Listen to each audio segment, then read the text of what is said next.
이게 지금 육거리 시장 밑에 들어가 있지만 현존하는 최고로 오래된 아주 거대한 우주를 아는 것은 아주 적은 생명의 기본 단위 우리 몸을 이루고 있는 것까지 알아야 된다.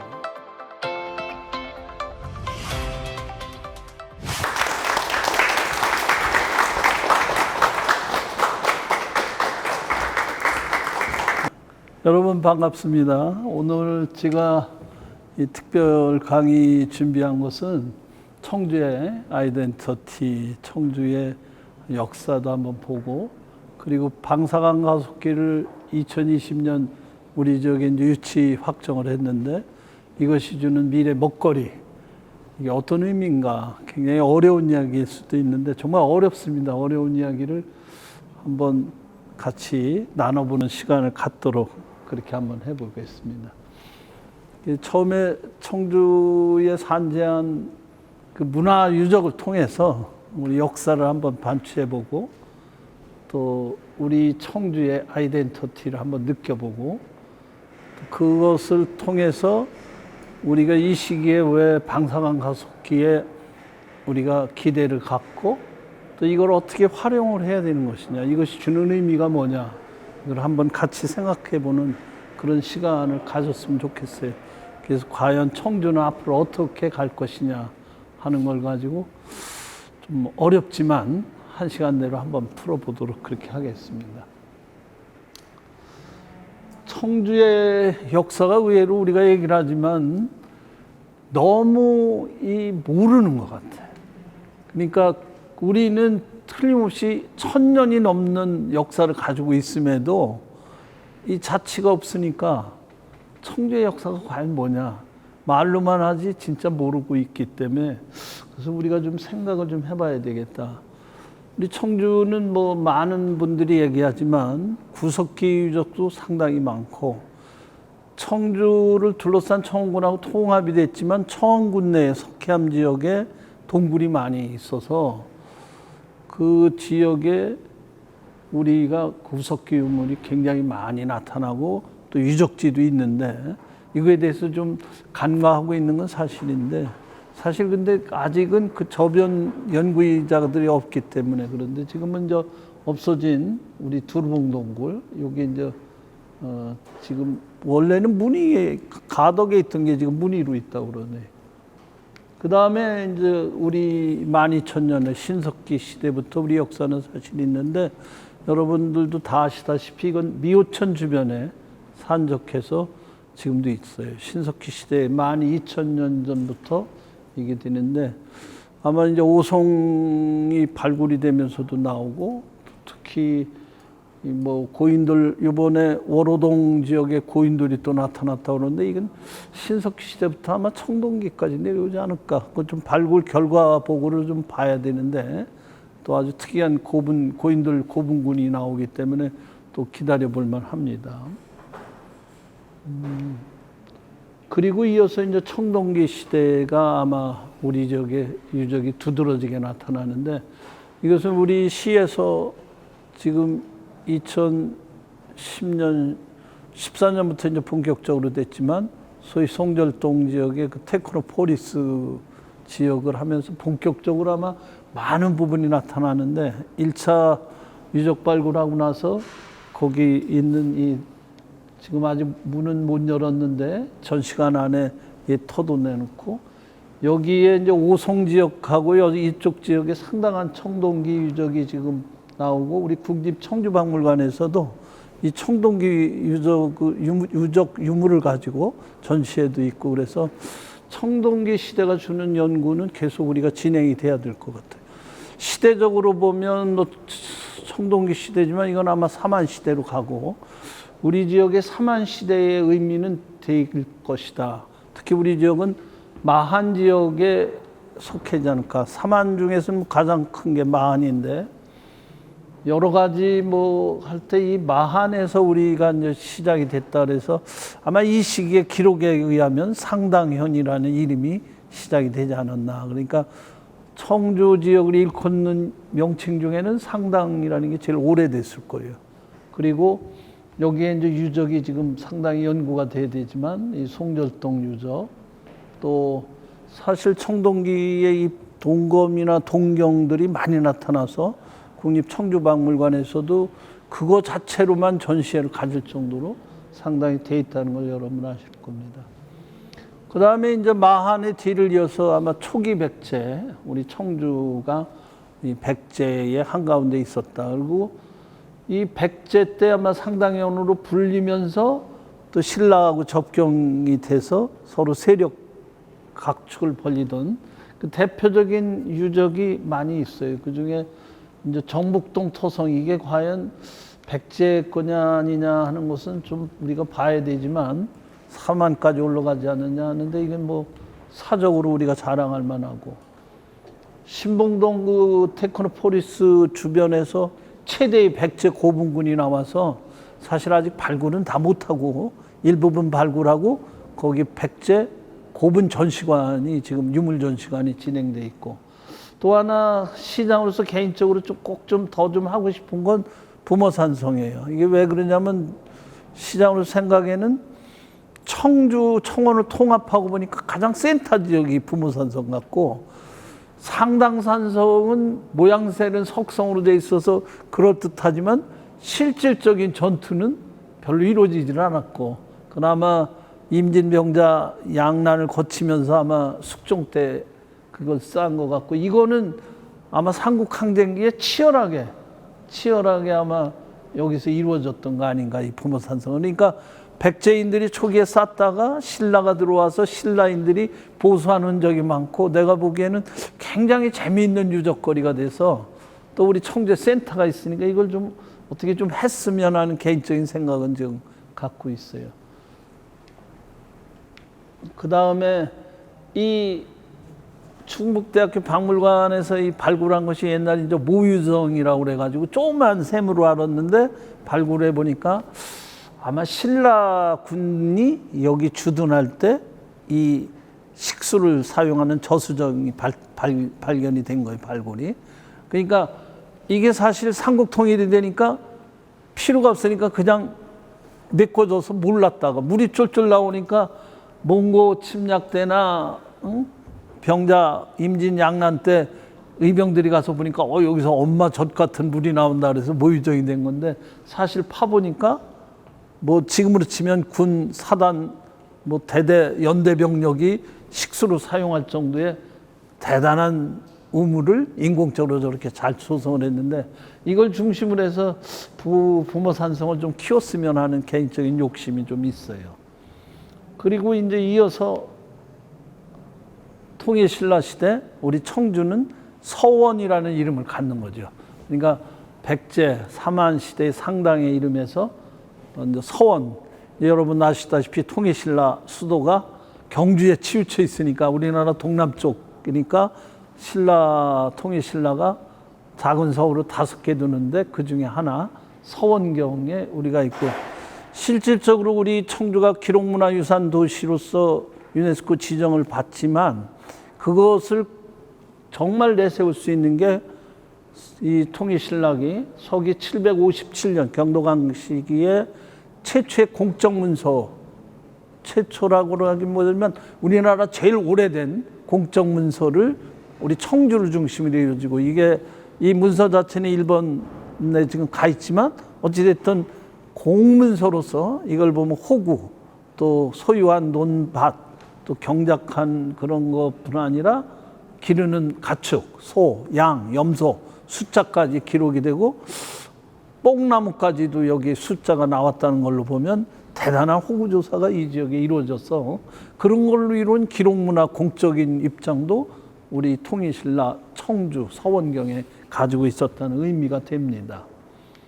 그리고 이어서 이제 고려 때 태조 임금 때 우리 청주라는 이름을 갖는 거예요.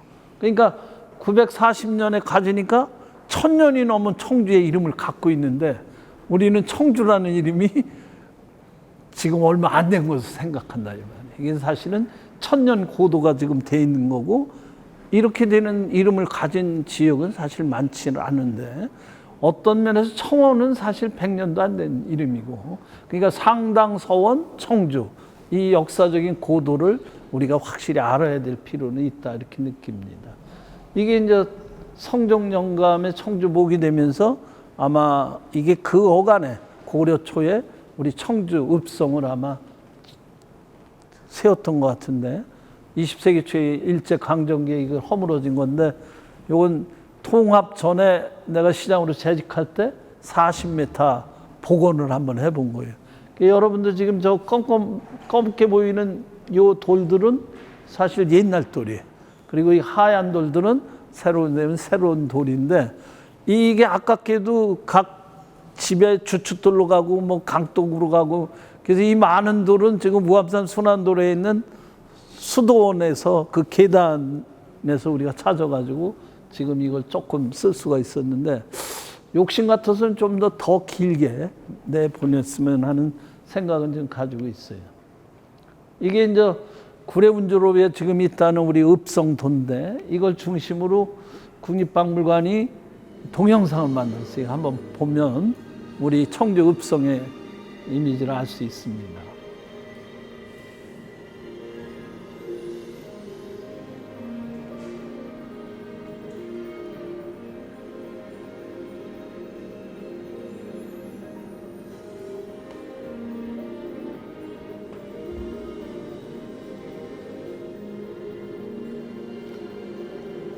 무심천의 이 흐르는 방향도 사실 굉장히 유심히 좀 봐야 될 부분이 있어요.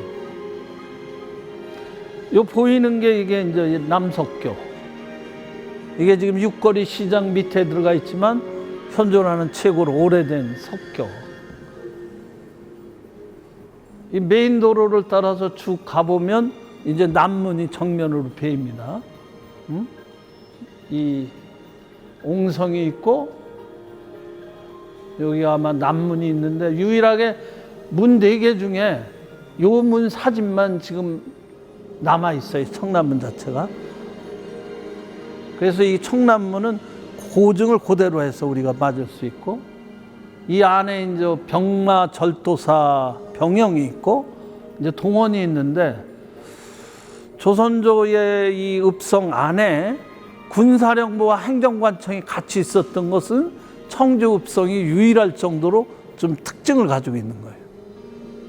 그래서 군사령관이 훈련을 하고 집무를 하던 곳이 있고 또 동원의 행정관청, 목사가 이쪽에 일을 보는 이런 공간이 같이 있는 건 아주 독특한 청주 읍성의 형태예요.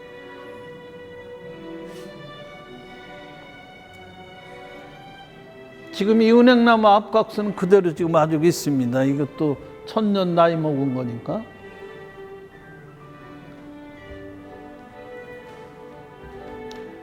그리고 용두사지 철당관이 용두사가 이 안에 있었던 것이고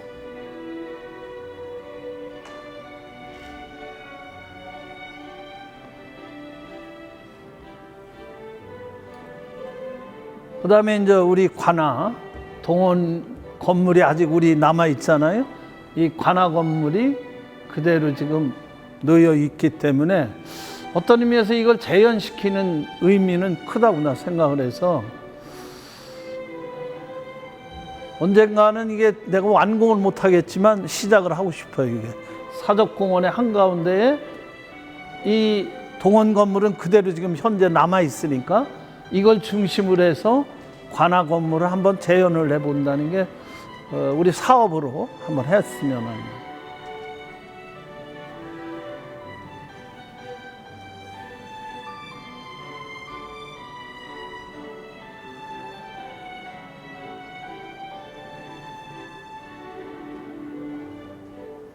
이 관아 부속 건물 중에 이제 객사 같은 것은 좀 여력이 있으면 아마 우리가 다시 재현할 수가 있겠지만 지금은 모를게요. 이 망선루는 현재 제 위치는 아니지만 현재 얼기설기 우리가 건물을 재현한 걸 여러분 아실 겁니다.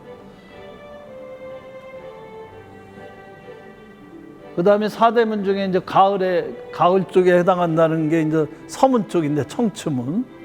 이게 서문시장 앞쪽으로 아마 청추문이 있었던 것 같고 이거는 도청 쪽을 바라보는 벽인문 아마 동문에 해당한 이게 지금 도청 바로 건너편에 해당이 될 것이고 요건 아마 청주 향교, 우리나라의 국공립 학교로서 전형적인 향교 건물 중에 우리 청주 향교도 아주 잘 남아있는 그런 교육기관의 하나예요. 이거는 이제 북문. 현재 4개 문 중에서 아마 그래도 우리가 재현할 가능성이 있는 건 이 북문을 하나 했으면 어떨까. 나중에 이 북문 주변에는 천주교 도래시 그 순교자들이 많이 나오는 그 지역이기도 한 의미도 또 있어요. 천주교 전례에. 이게 지금 우리 청주 읍성이 지금 박물관에서 만드는 겁니다.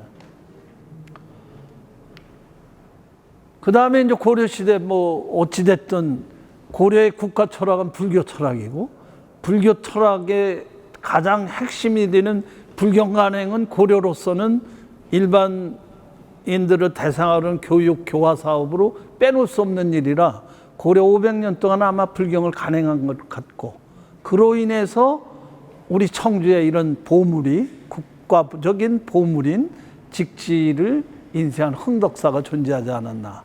아마 고려 불교 철학 국가를 시연하는 가장 중심 도시가 우리 청주가 아니겠느냐. 그것을 결실로 나타내서 찾아낸 게 우리 직지 심체 요절이 아니겠느냐. 그런 생각 때문에 직지에 대한 연구를 좀 더 심층 있게 한번 해볼 생각이에요. 또 조선시대에 들어와서는 이게 이제 청주가 또 다른 의미에서 상당히 중요한데 청주권은 태조 때 보면 이게 천안 옥천까지 집어넣을 정도로 대단한 면적을 차지하고 있어요.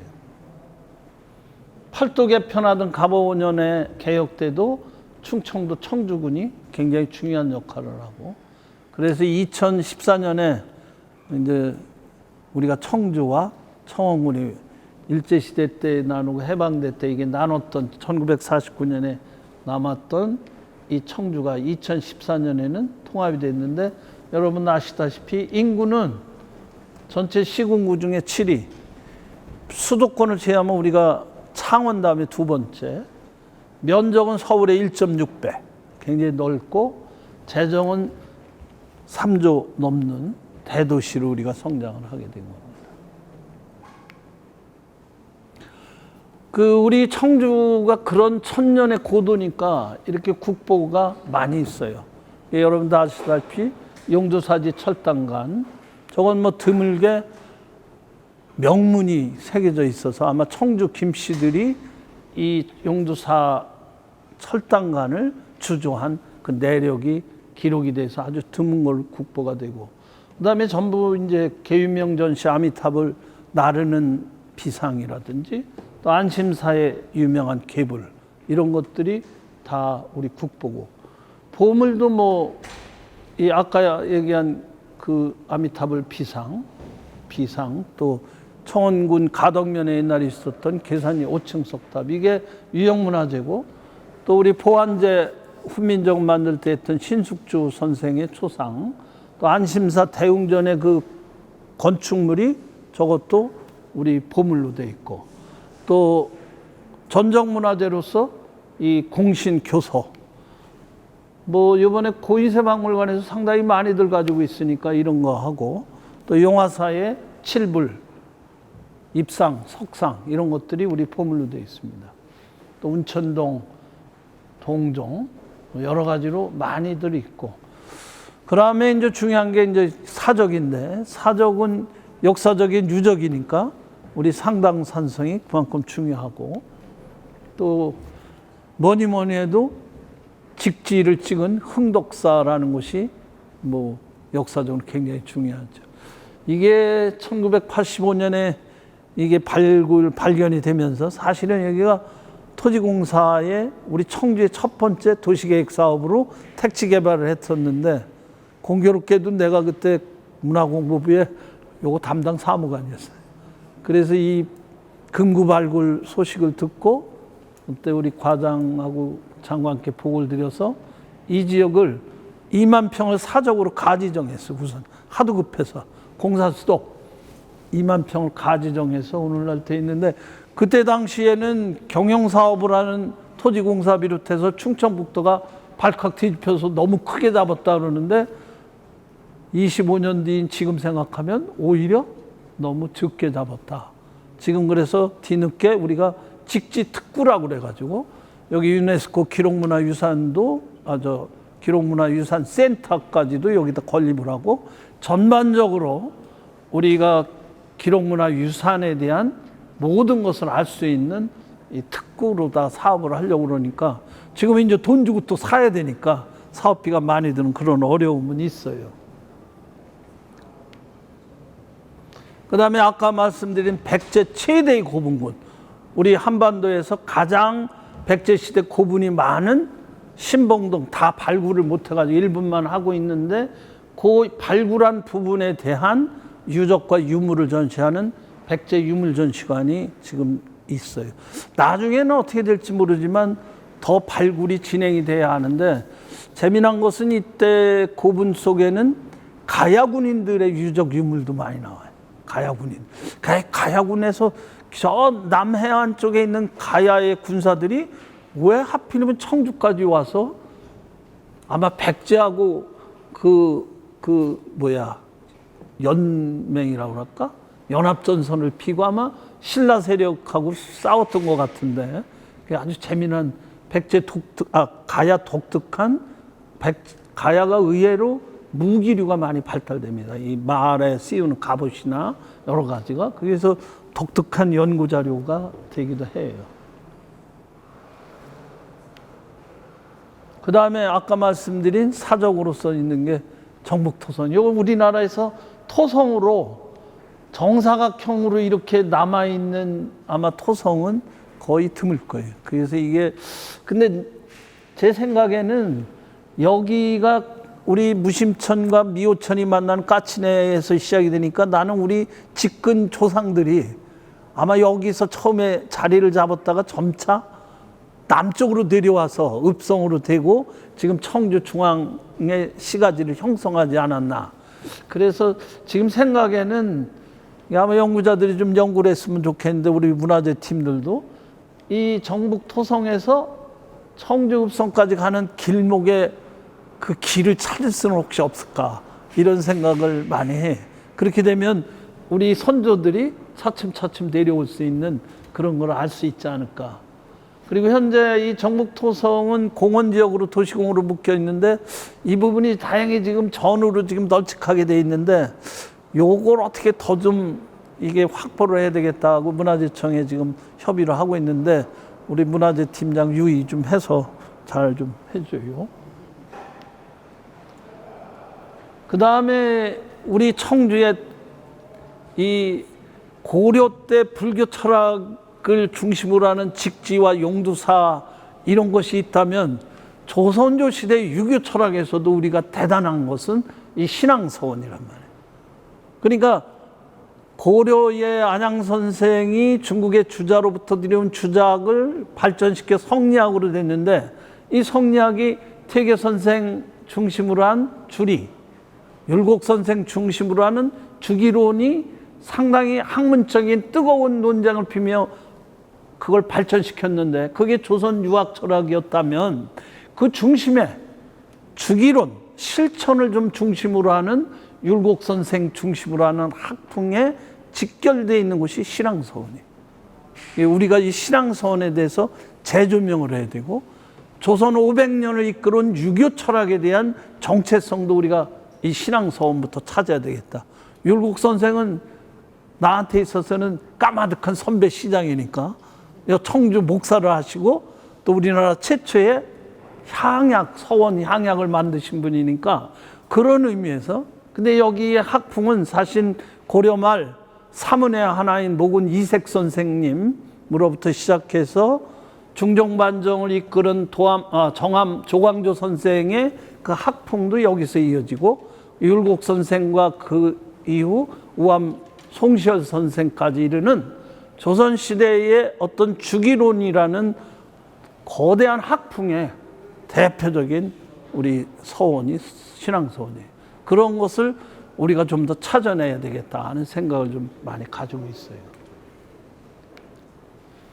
그리고 우리의 인물 열전을 보면 3.1운동의 대표적인 의암 손병희 선생이 여기서 나셨고 임진왜란 당시에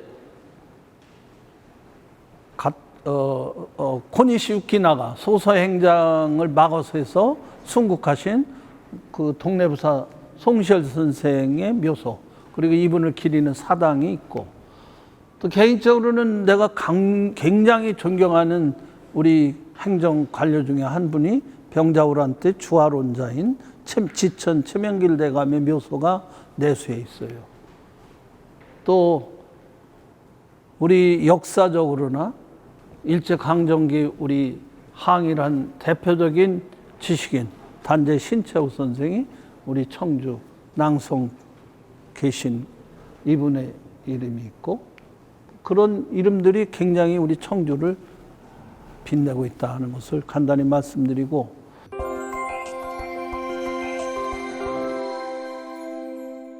이 두 번째 챕터는 이제 아까 말씀드린 대로 방사강 가속기를 우리 청주 오창에 이제 짓는 것으로 확정이 됨에 따라서 이 방사강 가속기를 어떻게 우리가 이걸 구축을 하고 이걸 활용을 해서 우리 청주 100년 미래를 보장할 수 있느냐, 이것 때문에 이제 여러 가지 고민도 하고 책도 많이 봤습니다. 근데 사실은 방사강 가속기로 인해서 아파트 가격이 올라가고 땅값이 올라가고 난리가 나고 광풍이 불었는데, 사실 그런 건가 이런 고민도 좀 해보면서 책을 좀 많이 읽고 고민했는데, 방사강 가속기가 막상 뭐냐 그러면 얘기를 들으면 더 어려워요. 전문가들한테 물어봐도 방사강 가속기 그러면 굉장히 어렵고 그러는데, 올해 옛날에 제가 1995년에 나온 책이지만 칼 세이건의 코스모스, 이 책 진짜 재밌고 참 대단한, 이게 이제 텔레비물로 시작을 했다가 책으로 냈는데 상당히 나도 감명을 깊게 받았는데, 이 양반의 부인의 앤드리안이라는 이 같이 아마 텔레비물을 저작했다가 이거를 금년에 이 양반이 내놨어요. 이게 이제 자기 남편 죽고 25년 만에 이걸 해놨는데, 이것도 굉장히 감명을 많이 받았어요. 그리고 여기에서 내가 보고서 이게 방사강 가속기의 기본적인 근본적인 원리를 여기다 넣어놨구나. 그래서 이 책을 보고 많은 젊은 직원들에게 이 책을 좀 권하고 제가 그렇게 했고, 또 거기에 이제 또 한 사람 설명을 하면 브라이언 콕스라는 이 학자가 쓴 원더풀 오브 유니버스라는 책이 경이로운 우주로 이렇게 돼 있는데, 이것도 굉장히 하여간 대단하구나.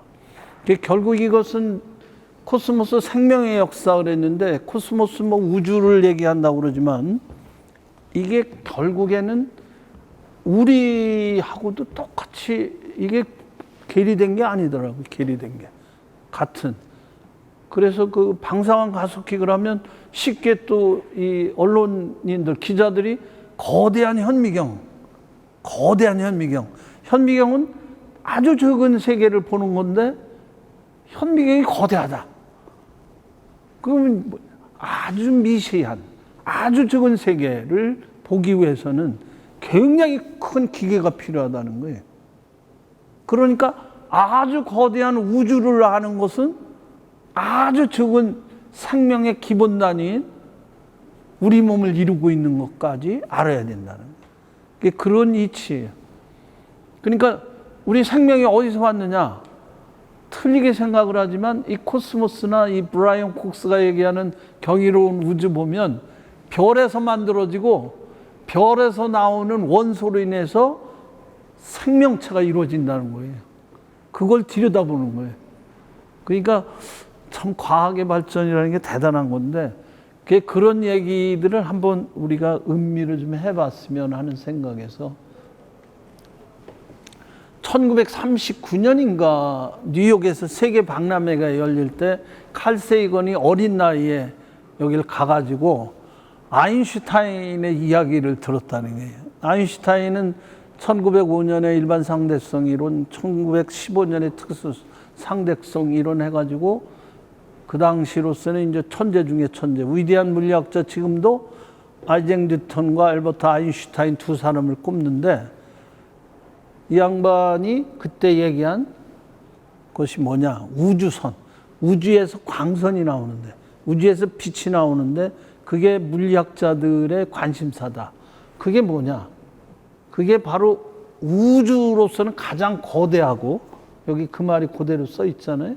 가장 거대하고 동시에 가장 작은 규모에서 새로운 물리적 현실을 발견한다. 그러니까 이게 참 굉장히 어려운 얘기일 수밖에 없어요. 거대하고 가장 적은 거.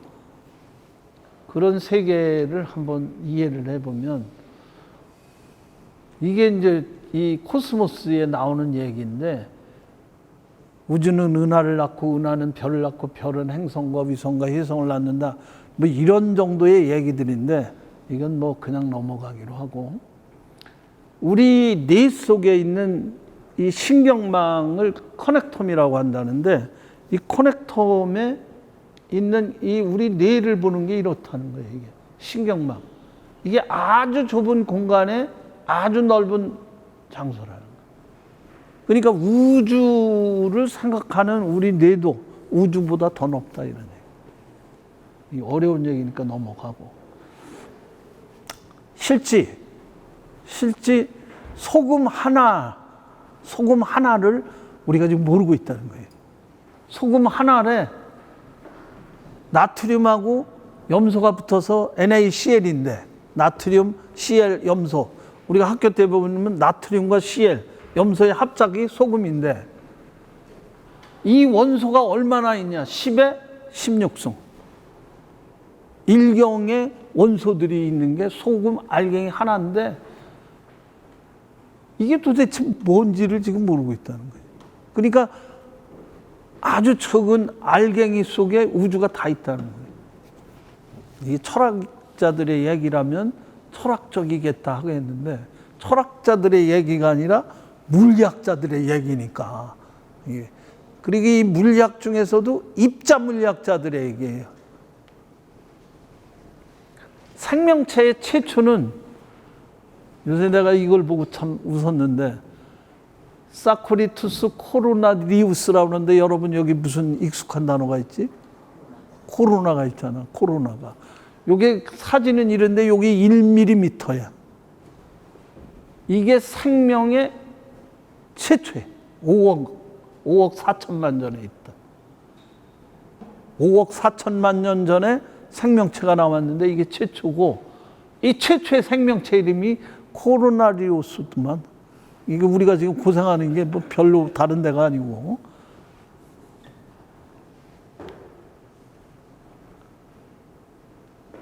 생명의 근원이나 우주의 나이가 여기서는 138억 년 전이라고 그러는데, 이게 어떻게 하느냐? 생명은 어떻게 하느냐? 그게 전부 빛이라는 거예요. 빛. 이 빛. 빛. 빛으로 모든 것을 알 수 있다. 빛으로. 참 어려워요. 그래서 빛에 대한 것을 얘기하는 게 방사광하는 빛광자예요. 예? 이 뉴턴이 위대한 물리학자라는 건 만유인의 법칙, 운동의 법칙 여러분 다 아시지만, 가장 또 기가 막힌 거는 이 양반이 프리즘을 통해서 빛이 들어오는데, 이 빨주노초 파남보 무지개 7개 가시 광선을 찾아내는 이 원리, 이 광선을 합치면 백색으로 보이는데, 이 빛은 이렇게 7가지가 나오는데, 사실은 가시광선이 1000만 가지가 넘는데, 우리가 볼 수 있는 게. 그런 의미에서 여러분, 아침에 말이에요, 나도 요즘에 운동 가면 하늘을 보면 태양빛이 확 날 때는 모르는데, 비가 좀 오는 우중충한 구름 낀 날 보면, 이야, 색깔이 저렇게 다채로운가. 다양한 거예요. 회색도 그냥 회색이 아니라. 근데 그걸 통해서 이 파장을 통해서 그 빛이 어디서 오고, 빛이 가지고 있는 원소가 뭔가를 찾아내는 거예요. 이게 과학으로. 그래서 기가 막히게 나오는 게 바로 이 방사광이 될 수도 있어요. 원래 이 빛이 뭐냐 가지고 싸움이 많았다는 거예요. 빛은 파동이다. 빛은 입자다. 지금 현대 물리학에서는 뭐 파동이라는 게 주인데 또 입자라는 것도 완전히 무시하는 건 아니에요.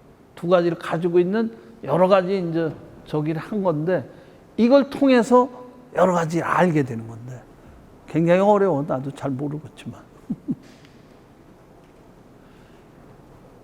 이 빛의 파장을 가지고 말이죠. 지금 우주에서 오는 모든 빛을 보면서 이 파장으로 뭐를 아느냐면 제일 파장이 긴 건 라디오파래. 라디오파.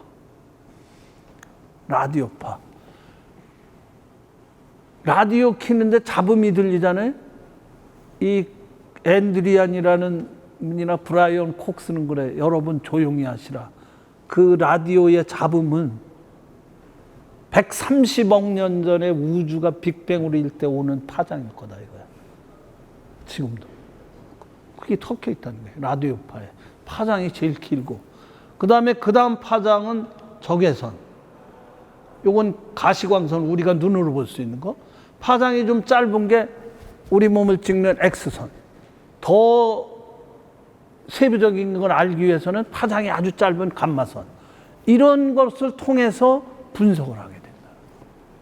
그러니까 단순히 오는 빛을 가지고 굉장히 많은 것을 알 수 있는 게 현대 물리학이라는 거예요. 참 기가 막혀요. 이게 망원경을 이제 갈릴레오나 하이언스 뭐 이런 사람들이 만들어서 지상에 천체에 엄청나게 큰 망원경을 만들었는데 그거 가지고는 먼 데를 못 보니까 우주 이 궤도에 떠올리는 우주선에 우주선에 망원경을 설치한 거예요. 1990년대 카터 대통령 어때 시작을 해가지고 이게 지금 보이는 게 600km 지상에서 위에 떠 있는 궤도를 돌고 있는 우주선에 여기다 망원경을 설치를 했는데 그게 허블 망원경인데 허블이라는 사람도 학자지. 허블도 이 망원경으로 천체를 보면서 우주가 팽창한다. 뭐 이런 걸 발견한 사람인데 미국이 수십억 달러를 들여서 이 600km 공중에 있는 인공위성에 망원경을 한 게 허블 망원경인데 엄청나게 먼 거리까지 보는 거지. 근데 이걸 막상 올리고 보니까 천체의 지상 망원경하고 똑같더라는 거예요. 이게 뭐가 잘못됐다. 그래서 이 결함을 조사를 해보니까 1000분의 2.2mm 뭐가 공면이 잘못된 거예요.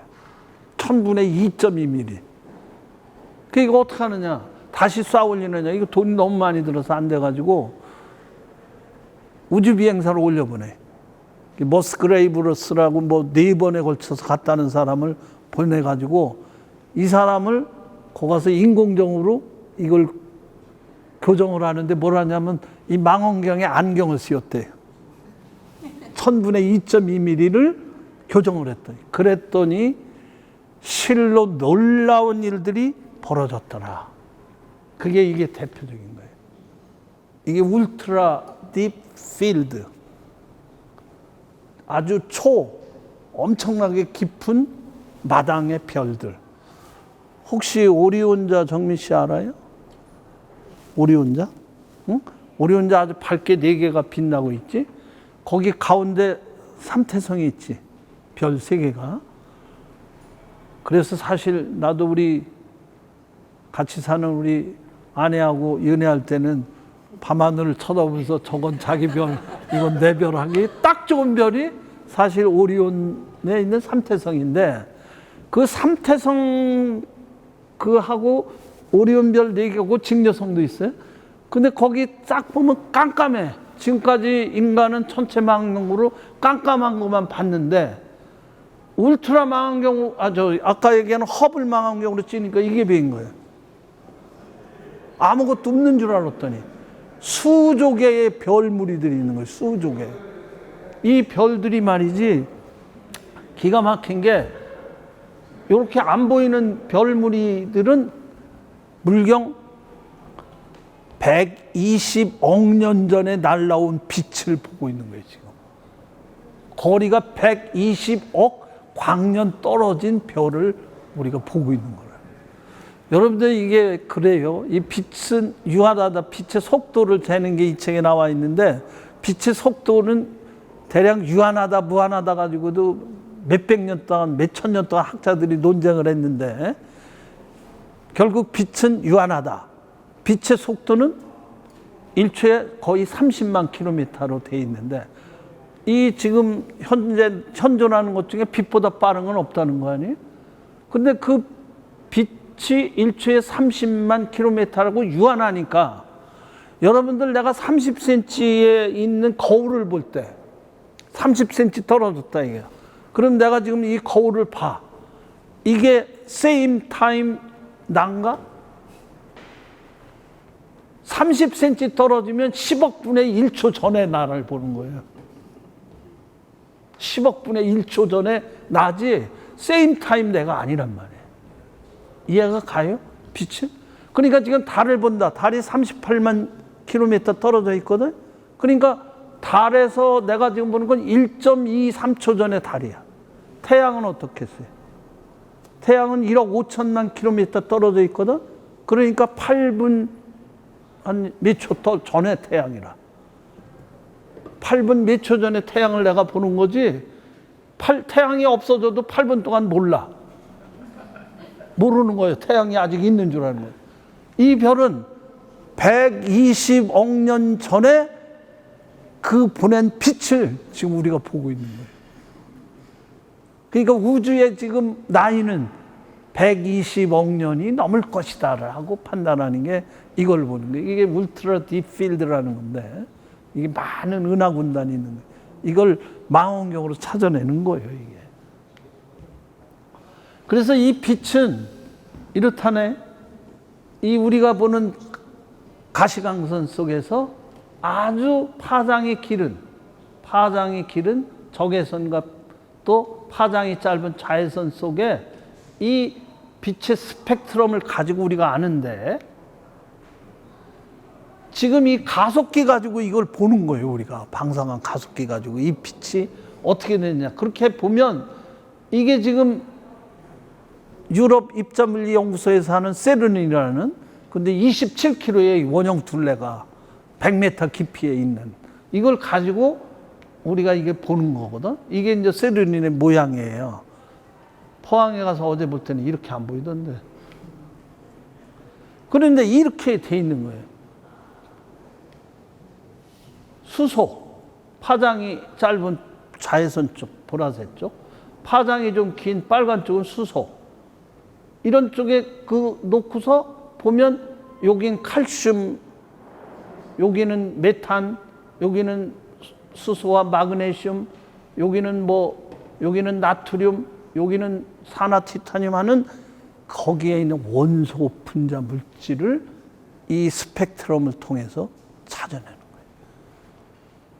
그러니까 물질에 대한 구성 분자를 빛을 가지고 전부 알아낼 수 있기 때문에 이 방사광 가속기라는 게 물질을 최소 단위로 알기 위해서는 꼭 필요하다는 얘기예요. 그러니까 내가 방사광 가속기가 뭐다라는 건 모르지만 빛을 우주의 모든 것을 알려주고 그 성분을 알려주는데 이 빛으로 알 수 있는데 이 빛을 알 수 있는 그 장치가 방사광 가속기다. 근데 우리가 이 물질을 아까 큰 120억 강년 떨어진 빛이 120억 년 동안 가는 거 얼마나 먼 거리야. 근데 그런가 하면 우리 몸을 이루는 이 물질의 기본 단위, 분자 안을 이루는 원자 얼마나 적어. 근데 이 원자만 최고인 줄 알았어요, 원자가. 응?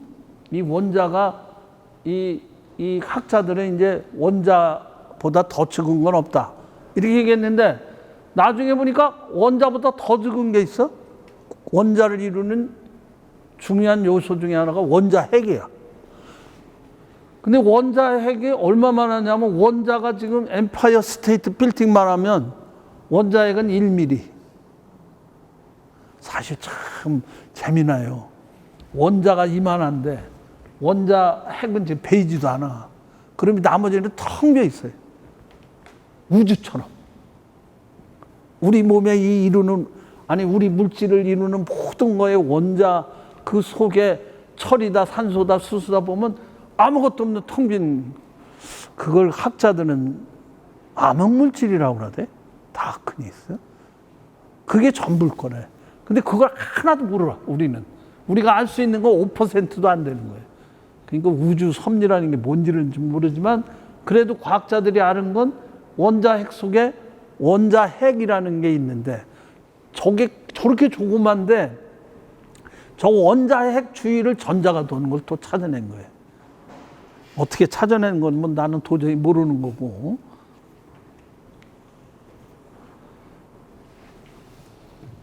이 원자를 보니까 원자핵이 이제 이건 일부러 크게 그린 거죠. 이게 원자핵이요. 원자핵 주변을 이 일렉트릭 전자가 이렇게 도는 거래. 전자가. 근데 이 원자핵이 어떻게 이루어졌느냐?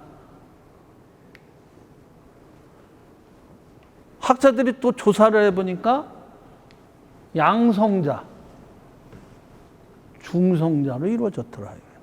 양성자는 플러스 전하를 가지고 있대요. 중성자는 그야말로 뉴트론, 전하가 없어. 그 다음에 전자는 마이너스 전하를 가지고 있어서 전자의 숫자와 양성자의 숫자로 원소의 성격이 정해진다네. 이걸 또 찾아낸 거예요. 참 어려운 얘기, 나도. 그래서 보통 양성자는 쿼크라는 또 기본 단위로 이루어지는데 보통 이 쿼크는 업 쿼크, 다운 쿼크. 또 이 글루온이라는 이 뭐 접착제가 있는 명에 이게 접착제라고 그러면 딱 이해가 되고, 이거는 위 쿼크, 업 쿼크, 다운 쿼크 이 세 종류로 이루어져서 이게 단단하게 양성자가 이루어지는 건데, 이걸 찾아내는 사람들 나 희한해. 근데 이게 무지무지하게 빠르게 움직이고 유동적이고 이거에 대한 결속력이 지독한 모양이에요. 이 결속력을 어떤 힘으로 얘기를 하는데 이거를 강력이라고 그래. 강한 핵력. 또 이거와 이거를 또 이루어지는 매개체를 약한 핵력이라고 하고, 전자를 가지고 이루어지는 걸 전기력, 그리고 자기까지 합쳐서 전자기력. 이게 세 가지 힘이고, 그 다음에 아인슈타인이 어떤 이론을 내놓은 게 물체와 물체 간에 있는 중력이라는 이 네 가지 힘이 이 우주에 있는 물질을 이루는 힘이라는 거예요. 힘. 응? 근데 우리는 중력을 다 얘기 많이 들었잖아요. 근데 중력이 아직까지도 제일 밝혀지질 않았고, 세 가지 강력, 양력, 아까 얘기한 전자기력은 좀 어느 정도 밝혀졌는데, 이러한 쿼크로 인해서 그 물질을 이루는 원자핵을 이루는 건데, 이게 나중에 보니까 또 여러 가지가 나와. 이게 아주 골치 아파요. 이렇게 한 타입이 있고, 이 두 번째 CSV 뮤온이라는 두 타입이 있고, 세 타입이 있어. 이게 1타입, 2타입, 3타입. 그래서 이걸 표준명이라고 한다는데, 사실 이거 가지고 다 설명이 된다는데 과학자들은 또 찾은 거예요. 그래서 이게 뭐, 업 커크, 다운 커크, 뭐, 전자, 뭐, 무슨 렙톤, 전자, 또 참 커크, 스트롱 커크, 또 뭐, 뮤온, 또 저건 탑 커크, 바텀 커크, 뭐 이런 식으로 얘기하는데, 이게 나중에 보니까 이게 양성자의 결합 형태로 나오는 타입이에요. 이 12개를 가지고 여기 이 광자라는 말, G가 글루온, ZW 이게 뭐 보손이라는데 이게 뭐 우리가 알 필요는 없는 거고, 이런 것들이 결합이 돼서 힘을 이루어지는 것이 물질을 이루는 거예요. 우리 원소에. 그런 형태를 찾는데 2012년에 뭐 힉스 입자라는 게 있어야지 얘기가 된다 해서 제일 늦게 2012년에 힉스 협자를 찾아서 그 사람들 몽땅 노벨상 받았어요. 그래서 이게 지금 물질의 기본 입자로 지금 설명이 되고 있는데, 이런 입자 물리학자한테 아무리 들었는데 모르겠는데, 하여간 기본적으로는 양성자를 이루는 쿼크, 그 주변에 중성자와 덜불어 전자가 도는 이러한 물질의 기본 구성 단위를 빛을 통해서 알아낸다, 이렇게 생각하면 돼요.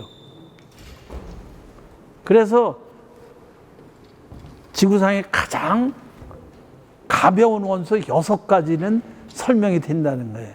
그래서 이게 이제 우리 이 과학자들은 94개가 자연 원소고 합성된 게 좀 있어서 100몇 개로 지금 나가는데, 6개까지의 최초 원소는 여러분 보다시피 제일 저기가 양성자 하나, 전자 하나 가지고 있는 수소. 그 다음에 양성자 2개, 전자 2개 가지고 있는 헬륨. 여기가 기본적으로 우주가 시작됐을 때 이게 전체적이고, 지금 현재도 전체 그 물질의 대다수는 이 2개로 가지고 있다는 거예요. 그 다음에 이제 리튬이라고 그래서 중성자 3개, 전자 3개, 베릴륨, 붕소, 탄소까지 이 6개의 기본적인 가벼운 원소들이 이루어지는데, 어저께 포항에 방사능 가속기를 가니까, 그 원형 가속기는 우리가 고장이 나서 수리한다고 해서 들어가 봤어요. 뭐 뭔지도 잘 모르겠지만 기가 막힌 얘기 많이 하대. 포항이라는 곳이 그 영일만이 거기 있는데, 그게 조수 간만의 차이가 1m라고 그러대. 1m 밀물 때 1m 물이 들어오잖아요. 물이 들어오면 거기가 아무리 면적이 좁다고 그래도 물 1m, 1세제곱미터는 1톤이란 말이야. 그러니까 밀물 때 들어오면 그 물의 무게가 얼마나 될까? 엄청 무겁잖아요. 그 밀물이 되면 방사능 가속기에 있는 포항의 지반이 1000분의 5mm 올라간대요. 그걸 계산해야 되네, 그걸. 그런 걸 계산하는 장치가 있더라고. 또 재미난 걸 얘기해 주는데, 선형 가속기는 들어가지는 못했는데 거기서 얘기를 해 주는데, 아직까지도 현대 물리학에서 찾아내지 못한 거, 물 분자 알아요? 물 분자? 물 분자는 어떻게 구성이 돼 있지? 수소 2개와 산소 하나지. H2O 아니에요? 근데 이 수소 2개하고 산소가 결합하는 순간을 못 찾는데, 근데 이 선형 방사선 가속기는 100조분의 1초를 찍는데, 사진으로 100조분의 1초. 그런데 수소와 산소가 결합하는 순간은 그보다 더 빨라. 이걸 찾으려면 어떻게 하느냐? 1000조분의 1초의 방사선 가속기가 필요하다. 그게 오창에서 아마 할 수 있을 거 아니냐. 10의 마이너스 15승에 10의 공이 15개. 1000조분의 1초면 수소와 산소가 붙어서 물이 되는 걸 찾을 수 있다. 이게 왜 중요하냐? 지금 수소 경제 시대에 수소를 분리하는 게 너무 돈이 많이 들어간대. 근데 만약에 그걸 포착할 수 있는 방사능 가속기가 나올 수 있다면 수소를 쉽게 싼 값으로 분리를 해서 이용할 수 있다. 또 한쪽에 가속기는 뭐를 하느냐? 우리 인간이 과학이 발달하니까 동물을 흉내내는 거 얼마든지 한대요. 뛰는 거, 동물의 눈을 찾는 거, 동물의 후각을 보는 거. 그런데 동물보다 더 미개한 것 같은데도 우리가 못하는 거, 식물의 메커니즘을 모른다는 거예요. 우주인들이 지적 생명체가 만약 와서 지구를 덮치면 동물은 다 없어지고 식물은 꿋꿋이 남아서 그 외계 생명체를 저항할 것이다, 이렇게 보는 거예요.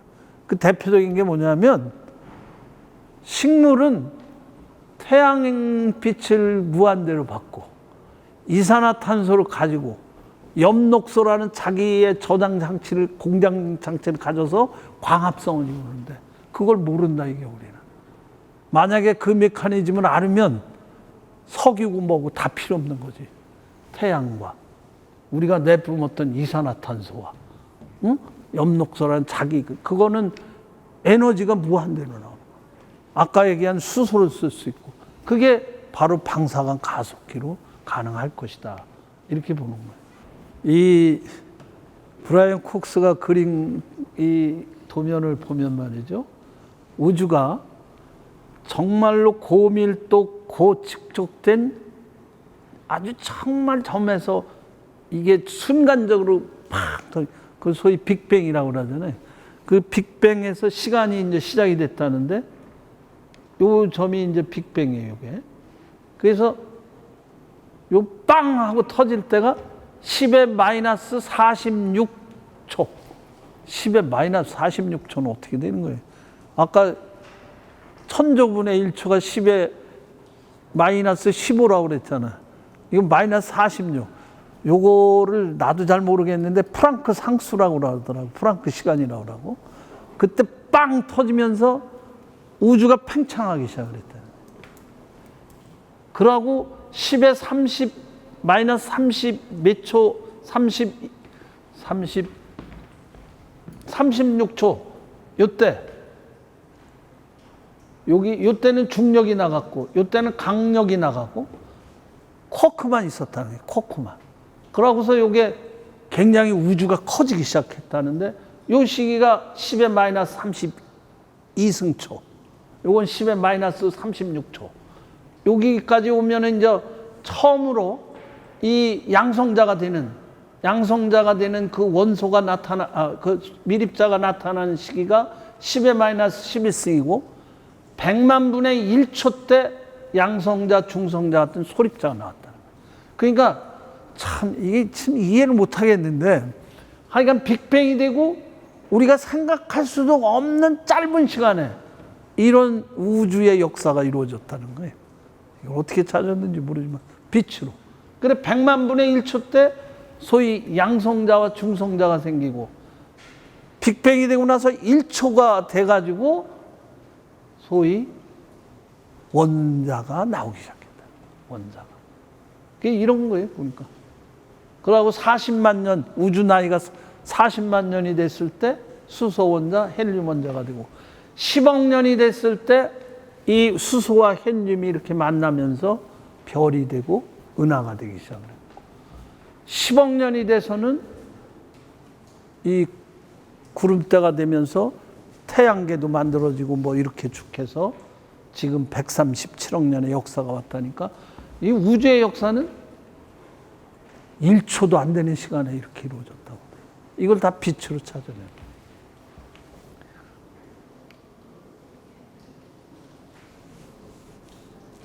이건 재미난 얘기인데, 우리 태양계 바깥에 있는 행성으로 가장 가까운 게 프록시마라는데, 그런데도 4광년이, 빛이 4년 가까워.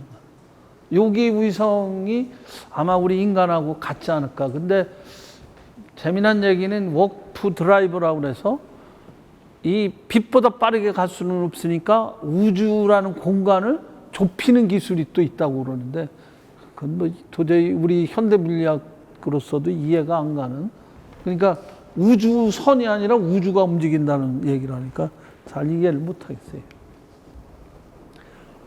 이러한 입장을 놓고서 우리가 이제 방사선 가속기인데, 청주의 미래를 이제 한번 생각을 해보는 거예요.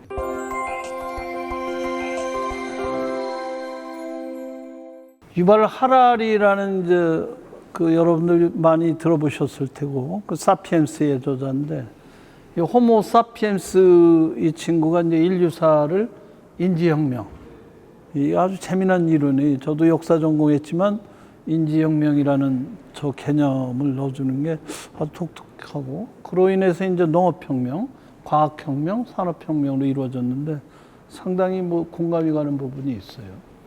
특히 이제 크라우스 슈밥이라는 이 세계 경제 포럼을 만드는 이 양반이 이제 4차 산업혁명을 얘기를 했고, 사실 뭐 산업혁명 1차 혁명, 2차 저 전기로 나와서, 전기가 나옴으로써 주는 게 많대. 밤을 낮으로 바꾸고, 또 특히 여성들을 생산 시장으로 할 수 있었던 계기도 되고, 그다음에 이제 3차 혁명은 뭐 우리가 다 지금 아는 인터넷으로 시작이 되고 4차 혁명은 이제 지금부터 얘기가 되는 이런 과정을 겪고 있습니다.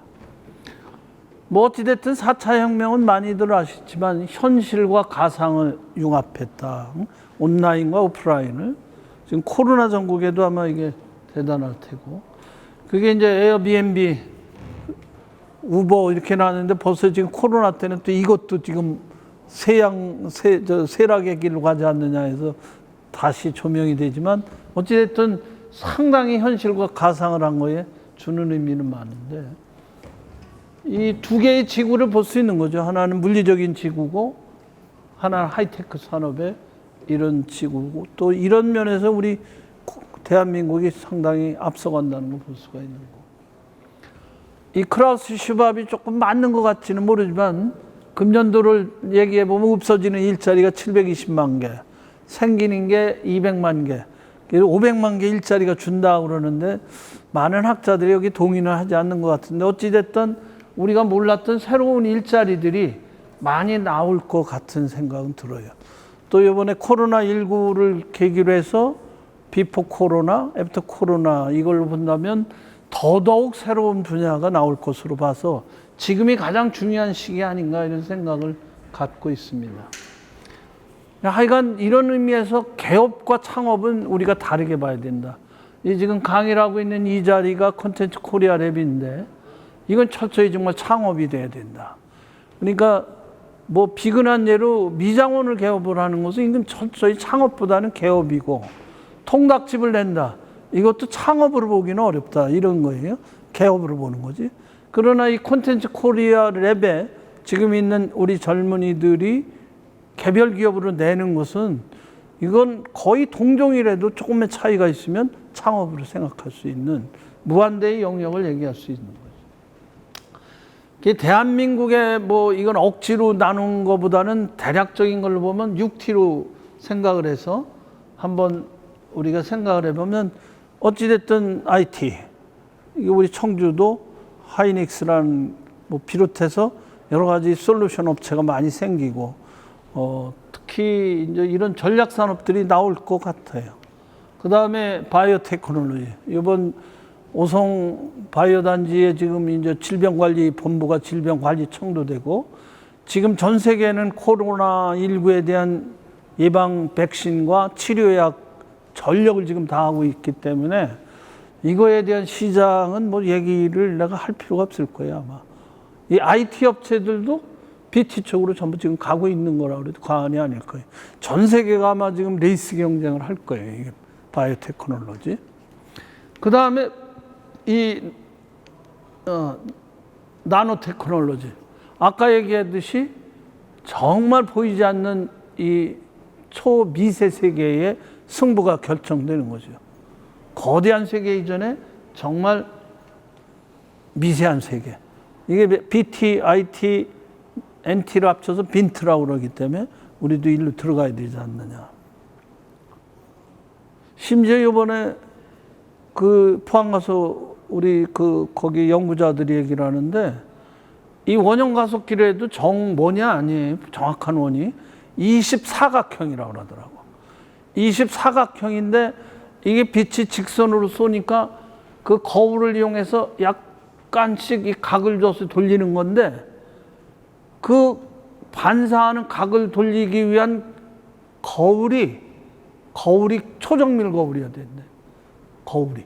아까 허블 우주망원경의 공률이 1000분의 2.2mm 오차가 나서 영 쓸모가 없어진 것과 똑같이 이 방사광 가속기에 원형 가속기에 붙이는 그 반사하는 거울도 그 연구자 얘기되는 게 세계에서 하나 두 개밖에 못 만든다는 거예요. 우리나라에서는 못 만든다는 거예요. 내가 질문을 했어요. 아니 거울이 뭐 그렇게 어려우냐고. 초정밀이어야 되기 때문에 그렇다는 거예요. 이 나노 세계에서. 그 다음에 컬처 테크놀로지. 이건 뭐 우리 지금 자랑스러운 방탄소년단 얘기하면 두말할 거 없는 거 아니에요. 우리 봉준호가 얼마 벌었을까요? 봉준호 감독이. 뭐 생각할 수가 없는 거예요. 또 이 요새 이제 미세먼지가 좀 한가 주었지만 이 소위 ET, 인베르먼트 인바이런먼트 테크놀로지, 에너지 테크놀로지, 요새는 이거 합쳐서 그린 테크놀로지. 대통령께서도 이번에 디지털 또 그린 뉴딜을 얘기하는데 거기에 구린이 가기 때문에 우리는 정말로 이쪽으로 들어갈 수밖에 없다. 그 이번 포항 가속기 소장이 사실은 서울대학교 물리학과 나오신 고인수 박사인데 33년간 이 양반이 가속기를 이끄는데 이 양반을 한 10년 전에 청주에 모셔다가 강의를 시켰어요. 강의 제목이 뭐냐면 21세기 유망한 산업. 이 양반이 뭐라고 그랬냐면 21세기 유망한 산업은 본능에 쫓는 산업일 것이다. 그래, 인간에게 있어서 가장 강한 본능이 뭐냐? 박 총장, 강한 본능이 뭐예요? 그게 대부분 식욕이냐 성욕이냐 얘기하는데 이 양반은 강한 본능은 숨 쉬는 본능. 숨 안 쉬고 5분 동안 참을 수 있는 사람. 숨 쉬는 본능. 그게 무슨 얘기냐? 미세먼지야 말하자. 공기를 정하고 맑은 공기. 이거에 대한 산업이 21세기 제일 유명하다. 두 번째 본능 뭐예요? 물 마시는 본능. 물 없이는 일주일을 못 산단 말이에요. 그러니까 수질 정화, 응? 환경 오염 제거 딱 들어맞는 거지 뭐 여기. 세 번째가 이제 우수한 먹거리 뭐 이런 것이 되겠죠. 그 다음에 여가 뭐 이런 게 있겠지만 그 고인수 박사 말씀이 10년 전이지만 나도 잊어먹지 않는 게 맑은 공기, 깨끗한 물. 그 다음에 믿을 수 있는 영양소 많은 먹거리. 이번에 코로나19로 인해서 집에 많이들 있고 사회적 거리두기에 따라서 재미 본데 어디냐? 전통시장, 농산시장, 직거래 장터 다 매출이 올랐다는 거예요. 그걸로 보면 우리가 알 수 있는 거지. 그 다음에 스페이스 테크놀로지. 뭐 솔직히 얘기해서 자동차에 몇 배가 비행기고 아마 부품이 몇백 배 갈지도 모르지. 몇백 배 비행기 부품에 또 몇백 배가 우주선일 거예요. 아마. 그런 부품 산업이 아직도 유명한 거고. 그런 의미에서 우리 청주는 오송에 BT, 오창에 ITNT 이번에 방사관까지 가고 거기에 우리 문화재조창 C에 CT까지 겹치면 아까 얘기한 6T 중에 엄청난 게 우리 잠재 있는 게 우리 지역에 있는 거예요. 그래서 이걸 가지고 어떻게든지 해 나가기 위해서 지금 테크노폴리스를 조성하는 거고 또 문화재조창 C에 여기가 존재하는 거고 오송 생명과학단지에 우리가 1단계, 2단계, 3단계에서 500만 평에 이르는 산업단지 여기는 더군다나 오송 분기역이라는 기가 막힌 교통 요치의 이점 때문에 전망은 있는 거 아니에요.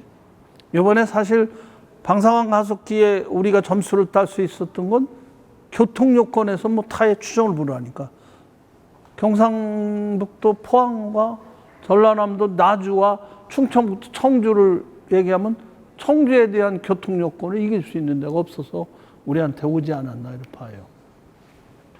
그래서 우리가 이제 유치하는 이 방사관 가속기 이거에 대한 의미 여기에 이제 경제적인 효과 이 고용 효과 이런 얘기에 대한 얘기를 하는데 나는 그렇게 생각하고 싶어요. 여기 그 포항 방사선 가속기 쪽에 고민을 얘기를 하는데 여기 와서 이 방사관 가속기 실험을 해서 데이터를 얻어가는 사람들은 어떤 사람들일까? 삼성전자 거기 뭐 중간관리층이 오겠어요? 아마 연구 인력 중에서는 최고 탑 하이 테크니션들이 오는 거예요. 이 사람들이 얘기를 들으니까 3박 4일 정도 24시간 가동이야. 3박 4일 동안 24시간 봐야 된다는 거예요. 근데 이 사람들이 오면 방사선 가속기 그 회사에 보안 각서를 요구한대. 그게 뭐냐? 자기들이 왔다는 사실도 보안에 붙여달라는 거예요. 왜 그러냐면 경쟁 회사가 쟤들이 지금 왜 저기가 있지? 그러니까 치열한 경쟁 속에 나는 솔직히 얘기하면 삼성전자, SK, 하이닉스, LG 다 지금 보고 있는 거 아니에요. 근데 이 솔직히 얘기하더라고. 방사능 가속기에 근무하는 그분들은 지금 SK가 뭐 지금 실험하고 있구나. 삼성전자가 뭐 실험하고 있구나. 그 엄청난 그들의 기업 비밀을 알게 되니까 왔다 갔다 하는 것도 비밀. 그러니까 산업자원부가 아니 방사능 가속기 실적이 뭐 실적 좀 내. 실적을 못 낸다는 거예요. 그러니까 내가 거꾸로 얘기하면 이들이 와서 이들이 생산 라인에 하는 부가가치는 골프장에 고용인원 한 명이 풀 뽑아서 먹여 살리는 거와 이분들이 먹여 살리는 부가가치는 1000명, 10,000명이 넘어갈 수 있는 거지. 말하자면 여기서 코로나19의 예방 백신이 나왔다 그러면 그 부가가치를 뭘로 설명을 할 거예요? 그런 여건에 우리가 갖다줘야지. 그들이 마음 놓고 할 수 있는. 그러니까 첨단 산업에 해당하는 가장 고급 두뇌들이 여기 와서 편안하게 작업할 수 있고 나가서는 여기 와서 살았으면 좋겠다. 이게 정주 여건도 갖추고 산업역체도 갖추는 그런 중심지로서 작용을 하는 게 중요하지. 수치적으로 경제 효과가 얼마냐, 고용 효과가 얼마냐 하고는 조금 차원을 달리하는 우리 100년 청주의 먹거리를 좌우할 엄청난 거는 사실이에요. 옛날에 우리 이한빈이라는 경제학자 그분이 얘기하면 우리의 비전을 얘기하는 게 스위스하고 우리나라를 비교하는 거예요. 스위스 바다가 없다 이거야. 우리 충북도 사실 바다가 없어. 그러니까 스위스는 관광으로 먹고 사는 것 같아도 그 사람들이 최고 하이테크 산업으로 먹고 사는 거예요. 그러려면 그 하이테크는 가볍고 부피가 적고 비행기로 이용을 해야 되니까 스위스가 의약품과 시계 같은 정밀공업으로 성공할 수밖에 없었고 우리나라는 뭐냐? 그러니까 우리도 가볍고 아주 정밀한 거. 그러니까 그게 바로 의약품과 반도체다. 나는 그런 데 부가 있다고 보는 거예요. 그러니까 우리 충청북도 청주 우리는 오송의 BT와 오창 IT를 가지고 있는 여건이기 때문에 내일은 밝다 이렇게 보는 거예요.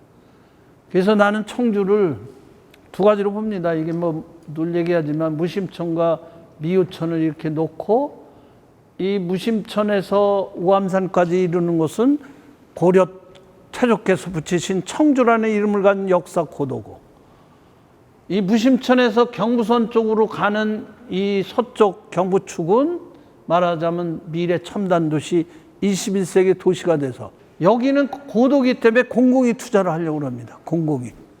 우리가 도시계획하고 우리가 투자를 하고 여기는 21세기 도시니까 여기는 100층짜리가 즐비하고 민간 투자가 활발히 이루어지면 좋겠다. 이런 꿈을 가지고 하나는 역사문화 특화존이고 하나는 미래 첨단 도시존으로 만들려는 생각을 가지고 있는 거예요. 지금 이게 이제 트램을 지금 이렇게 표시를 하고 있는데 이 중심으로 해서 청주 읍성 중심 그리고 정북 토성 우리 선조들이 터를 잡고 고려 조선으로 내려오는 이 역사 터전을 익히는 역사 벨트를 만들고 싶은 게 제 꿈입니다. 앞으로 청주가 이렇게 갔으면 하는 생각을 가지고 있어요. 뭐 우리 직원들한테 매번 내가 얘기하지만 기억의 반대는 뭐냐? 이게 이스라엘의 페레스라는 대통령이 90이 넘은 분도 이렇게 얘기한다는 거예요. 기억의 반대는 뭐냐? 기억의 반대는 망각, 맞단 말이에요. 근데 기억은 사실 옛날에 해왔던 것을 다시 가보는 거란 말이에요. 망각은 그걸 잊어버리는 거고. 근데 그 페레스라는 분은 상상이라는 말을 한다. 상상은 아직 가보지 않은 길을 우리가 미리 가보는 거지. 마음대로 가보는 거지. 그렇기 때문에 나는 우리 청주에 특히 젊은 분들이 옛날 길을 가보는 것도 중요하지만 아직 가보지 않은 길을 미리 가보는 거예요. 그런 것이 우리에게 주어지는 것은 무한할 것이다. 방사능 가속기를 중심으로 해서 우리 전통 토대 위에 청주의 정체성, 500년 전 고려 우리 선조의 위대한 그 불교 철학을 이끌었던 정신, 조선 500년 동안 유교 철학을 이끌었던 우리 율곡 선생을 비롯한 우리의 그 선각자들을 토대로 해서 우리 청주의 정체성을 찾으면서 미래로 방사강 가속기를 토대로 첨단 산업으로 우리가 나갔으면 하는 생각을 해보면서 장시간 들어줘서 고맙습니다.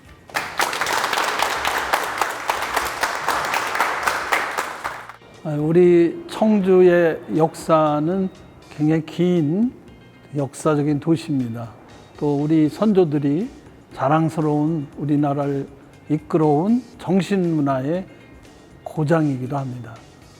고려 500년 역사에 새긴 직지를 인쇄했던 그 놀라운 그 정신과 또 조선 500년 유교 그 철학을 이끌었던 선조들의 그 바탕을 딛고서 21세기에는 우리 4차 산업혁명을 리드할 수 있는 청주가 될 수 있도록 그 계기가 다목적 방사강 가속기를 유치한 데 있습니다. 우리 청주시 모두가 혼연일체가 돼서 21세기에는 우리 청주가 우리나라의 중심, 세계 4차 산업혁명의 메카로서도 나갈 수 있도록 함께 만들어가기를 부탁 올립니다. 감사합니다.